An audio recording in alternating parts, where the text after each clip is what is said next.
नमस्कार, मैं हूं वीरेंद्र गवई। हमारे खास कार्यक्रम जय जवान में आप सभी का स्वागत है। विधानसभा चुनाव करीब है और ऐसे में जो नौजवान हैं उनकी भूमिका अहम रहने वाली है और चुनाव में खास करके जो पहली बार वोट करते हैं वो किस दिशा में सोच है, उनकी क्या सोच है, या जो वोट कर चुके हैं उनकी क्या सोच रहती है, इस बारे में युवाओं से चर्चा करते हैं। आप बताइए मैडम, जो विधानसभा चुनाव अब करीब है, किस बात को ध्यान में रख के युवा वोट करता है?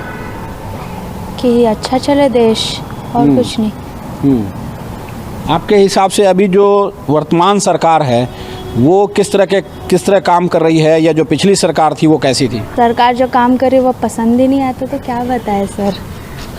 क्या होना चाहिए था जो आपके पसंद में, आपकी सोच के हिसाब से क्या होना चाहिए था?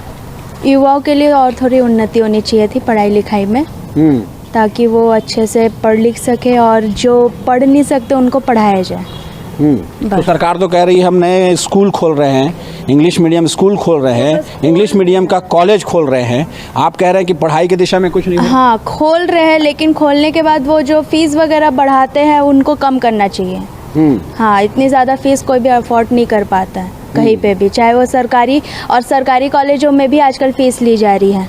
चाहे वो रिपोर्ट कार्ड लेने जाए तब भी फीस ली जा रही है, और चाहे कुछ भी करने जाए तब भी फीस ली जा रही है वहाँ पे। तो इस बारे में अपोज नहीं करते जो युवा है, जो इस बारे में विरोध नहीं देते हैं? सब चुप बैठे हैं, सब चुप बैठे रहते हैं। हाँ। अब मैं अकेले जाके क्या करूँगी? अब मेरे साथ 10 जने जाएंगे तो कुछ होगा ना। मैं अकेले जाके तो कुछ नहीं उखाड़ सकती।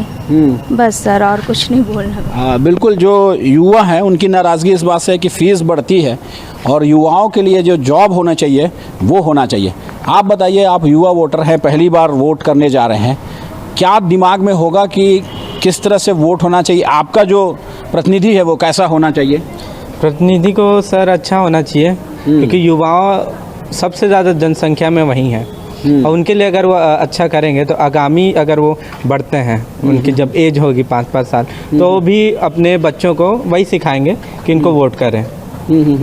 और मेरे को लगता है सर कि अगर ज़्यादा हम लोग का जो यूथ पे ध्यान दिया जाए, जैसे पिछले साल की जो सरकार थी, रमन सरकार, उन्होंने मोबाइल दिया, लैपटॉप दिया, बच्चों को बूस्ट दिया, और अभी की सरकार क्या कर रही है कि कॉलेजेस खोल रही है, पीजी कॉलेजेस बहुत सारी गवर्नमेंटल खोल रही है, इंग्लिश मीडियम खोल रही है। सही कर रहे हैं वो लोग, बच्चों को सही मार्गदर्शन पे ले जा रहे हैं कि मोबाइल को ना देकर अच्छे गवर्नमेंटल पीजी और स्कूल खोल रहे हैं। एक तरीके का बूस्ट भी मिल रहा है।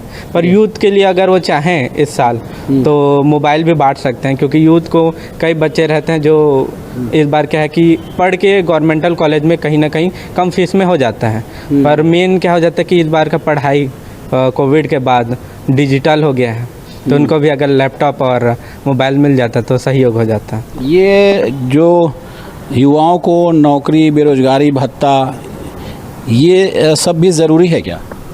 सर मेरे को नहीं लगता सर ये सब ज़रूरी है, क्योंकि सर मेरी बहन को मिलता है भत्ता, 2000 मिलता था पर महीना, पर उनके साथ उन लोग को प्राइवेट अपना टाइम देना पड़ता था कि हाजिरी चढ़ाओ, हाजिरी चढ़ाने जाओ तब जाके मिलेगा। अच्छा। तो टाइम वेस्ट है सर वो। अच्छा। क्योंकि पढ़ाई बर्बाद करके आप 2000 के पीछे आप एक महीना अपना पेट्रोल खर्च करके जाओगे तो वही बात हो गया, 200 का पेट्रोल खर्च करके जाओगे और 2000 महीना में पाओगे, कोई मतलब नहीं हुआ बेरोजगारी भत्ता। आप बताइए, युवा क्या सोचता है? आपका युवा क्या सोच रहा है? कैसी सरकार होनी चाहिए? कैसा उसका जनप्रतिनिधि होना चाहिए? जनप्रतिनिधि ऐसा होना चाहिए जो डेवलपमेंट में ध्यान दे। अब जैसा देखा जाए तो बिलासपुर रायपुर में कितना डिफरेंस है। 1812 पे यहाँ को रेलवे स्टेशन मिला है, 1906 में एयरपोर्ट मिला है, बट डेवलपमेंट के नाम पे जीरो है बिलासपुर अभी भी 2010 पे चल रहा है। अगर आप रायपुर जाएंगे तो आप देखेंगे वो 2032 पे चल रहा है। ठीक है, यहाँ के जो एयरपोर्ट है, एयरपोर्ट को डेवलप करना चाहिए, रेलवे स्टेशन को डेवलप करना चाहिए, और यहाँ सबसे पहले चीज़ यहाँ सरकारी कार्यालय बनाने चाहिए बड़े बड़े। भवन के नाम पे सिर्फ एक तो भवन है यहाँ, सरकारी कार्यालय विकास भवन। क्या करेंगे हम विकास भवन में जाके? तो ये जो विकास है, जो विकास नहीं हो रहा है, जो आप कह रहे हैं कि रायपुर यहाँ से कई गुना आगे है, इसकी वजह क्या है? कौन है इसके लिए जिम्मेदार? वो तो सरकारी है ना। सिर्फ एक जगह को आप देखोगे तो एक ही जगह डेवलपमेंट होगा। अब जैसे अपन जिम जाते हैं, जिम पे अगर पैर का ही वर्कआउट करें तो लेग ही बनेगा ना। इस नज़रिए से देखेंगे कि जो बिलासपुर का विकास करेगा, जो बिलासपुर के लिए काम करेगा, हाँ, उसको आप वोट करेंगे? हाँ, जो बिलासपुर के लिए करेगा हम उसको वोट करेंगे। क्या लगता है कौन करता है, कौन डेवलपमेंट सही तरीके से कर पाया? पिछली बार भाजपा थी, इस बार कांग्रेस है। किसी ने नहीं किया है। बिलासपुर को जो डेवलप कर रहे हैं वो बिल्डर्स लोग कर रहे हैं। आप एक भी देख लीजिए, एक भी सरकारी भवन कहाँ बना है? 2000 से लेकर 2023 आ गया, अभी तक एक भी सरकारी भवन बना नहीं है यहाँ पर बिलासपुर में। वही CMD कॉलेज, वही जितने भी जो नॉर्मल कॉलेजेस हैं वो तो उनके हैं ना, बड़े बड़े ग्रुप्स वाले जो हैं, बिल्डर लोग के कॉलेजेस हैं। कोई भी सरकारी कॉलेज बड़ा यहाँ एक भी बना नहीं, बस एक तो है GGO के नाम पे, उसके अलावा है क्या यहाँ बिलासपुर में? सही है, एजुकेशन के दिशा में कुछ नहीं हुआ। एजुकेशन की दिशा में ज़रूर कुछ होना चाहिए, नया नया कॉलेज खुलना चाहिए, शासकीय कॉलेज खुलना चाहिए और साथ ही डेवलपमेंट होना चाहिए। आप जब वोट करने जाते हैं, डेवलपमेंट के अलावा क्या नौकरी, विकास के जो दावे हैं, जो सरकारी नौकरी है, वो आपके ध्यान में रहता है? हाँ, बिल्कुल रहता है। आज के डेट में युवाओं को सबसे ज़रूरी होता है नौकरी।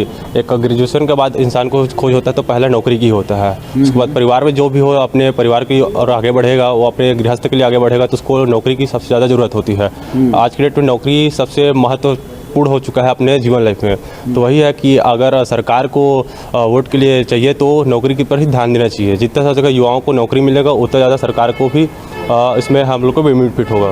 तो अभी जो सरकार है, वर्तमान सरकार है, कांग्रेस की गवर्नमेंट है, क्या लगता है कि युवाओं के लिए उन्होंने काम किया है, नौकरी दी है? बेरोजगारी भत्ता की जिस तरह बात हो रही है वो कितना कारगर है आप लोगों के लिए? उन्होंने तो वैकेंसियाँ निकाली हैं, बट उनके रिजल्ट अभी रोक दिए हैं। अगर रिजल्ट ही अगर जैसे उनका नौकरी निकल रहे हैं उसी हिसाब से रिजल्ट भी देते हैं तो ये ज़्यादा बेहतर होता। लेकिन उनके रिजल्ट देख के हमको नहीं लगता कि इतना ज़्यादा रोज़गार मिल पाया है। अगर रोज़गार का रिजल्ट जितना ज़्यादा जल्दी होता उतना ज़्यादा हम लोग जो बेरोजगारी को देख रहे हैं वो बेरोजगारी ख़त्म हो जा रहती है। अब तक ये भी कहा जा रहा था कि बेरोजगारी भत्ता जो दिया जा रहा है वो नाकाफ़ी है, वो उसकी ज़रूरत भी नहीं है देने की, है ना। देखा जाए तो अगर युवाओं को आप फोकट में पैसा दे दोगे तो अपने वो बाकी चीज़ पे कहाँ ध्यान देंगे? दिक्कत यही होगा ना कि आपको फालतू का दे दिया जाए, अगर बैठा दिया जाए चुपचाप तो और पैसा देते जाए तो कहाँ दूसरा ध्यान देगा क्या? अगर जो इंसान को अगर मेहनत कर रहा है, दूसरी जगह पढ़ाई कर रहा है, अगर बेरोजगारी भत्ता दे रहे हो, ठीक है, उसको एक हद तक सहायता तो हो जा रहे हैं, बट उसके लेने के चक्कर में वो उतना ही खर्चा कर डाल रहा है। तो ये युवा जो युवा हैं वो लोग किस बात को ध्यान में रख के वोट करेंगे इस बार? युवाओं का यही रहता है कि हमें जितना हो सके रोजगार और विकास पे ध्यान दें, जिससे हमारे फ्यूचर का ज़्यादा बेटर, अच्छा मतलब हम बना सके, बेहतर जीवन बना सके और आगे चल के हम अपने लिए एक सही सरकार चुन सके। ये ज़रूरी ध्यान रहता है। बिल्कुल, जो युवाओं की तरफ ध्यान दे, जो युवाओं के लिए काम करे और साथ ही रोजगार जो सरकार उपलब्ध कराए, ऐसी सरकार की ओर युवा जाने वाले हैं। कुछ युवा और हैं, उनसे चर्चा करते हैं। भाई, आप ये बताइए कि आप वोट करने जाएंगे इस बार और विधानसभा चुनाव अब बहुत करीब है, ऐसे में क्या ध्यान में रखकर वोट करते हैं? किसको वोट करना चाहिए? कौन आपका जनप्रतिनिधि होना चाहिए? डेवलपमेंट देख के वेट करना चाहूँगा मैं। अच्छा, अभी बिलासपुर में डेवलपमेंट हुआ क्या उस तरह का जिस तरह डेवलपमेंट होना चाहिए, और या पिछले 10-15 सालों में कुछ डेवलपमेंट दिखाई देता है? बिलासपुर में तो मेरे को पिछले 5 साल में कोई काम हुआ ऐसा नहीं दिखता, काहे कि थोड़ी सी बरसात में पूरा गली भर जाता है, पूरा कचरा हो जाता है। तो अभी बिलासपुर में डेवलपमेंट की बहुत ज़रूरत है। युवाओं के लिए कुछ हो पाया इस सरकार में, या युवाओं के लिए क्या उम्मीद है? युवाओं के लिए तो कुछ नहीं हुआ, हिस्सा सरकार ने कुछ नहीं किया युवाओं के लिए। पूरा युवा बेरोजगार कर दिया है। बेरोजगार भत्ता दे रहा है, उसमें बेरोजगार भत्ता उनको दे रहा है जो 2 साल पहले रजिस्ट्रेशन किया। आधा ज़्यादा पब्लिक को पता ही नहीं कि कौन रजिस्ट्रेशन कब हुआ, ऐसा कुछ। जो शासकीय योजनाएं होती हैं उसका सही ढंग से प्रचार नहीं किया जाता, मतलब? हाँ, प्रचार नहीं हुआ उसका। अचानक से भत्ता दूंगा बोला, पहले जो 2 साल पहले रजिस्ट्रेशन कुछ पता ही नहीं था वो सब चीज़। हमारा खुद का अभी तक बना नहीं वाला। अभी हम फॉर्म भर के आए तो हमको अगले 2 साल बाद मिलेगा। अच्छा, ऐसा है। तो और बाकी आप जैसे वोट करने जब जाते हैं तो इसके अलावा और कौन सी चीज़ है जो आपको ध्यान में रहती है? कौन आपका जनप्रतिनिधि होना चाहिए? जो हमारे लिए काम करे, जो युवा के लिए काम करे, जो देश को आगे बढ़ाए। जी, कौन है ऐसा व्यक्ति जो देश को आगे बढ़ाएगा यहाँ? अभी तो पता नहीं भैया, ऐसा कुछ सामने में दिख ही नहीं रहा जिसको हम बोल सके कि ऐसा अच्छा खास है। अच्छा, यहाँ बिलासपुर में दोनों रहे, पहले भाजपा के विधायक रहे और अब कांग्रेस के विधायक हैं। दोनों विधायकों को किस तरह से देखते हैं आप? मेरे को दोनों विधायक में कोई अंतर नहीं लगता है, दोनों वैसे ही लगते हैं मेरे को। अच्छा, दोनों काम नहीं कर पा रहे? हाँ। तो तीसरी पार्टी की तरफ जाने वाले हैं क्या? उसका तो अभी चेहरा देख के देंगे वोट, ऐसा नहीं है। आने वाले समय में पता चलेगा कि कौन खड़ा हो रहा है, उस हिसाब से।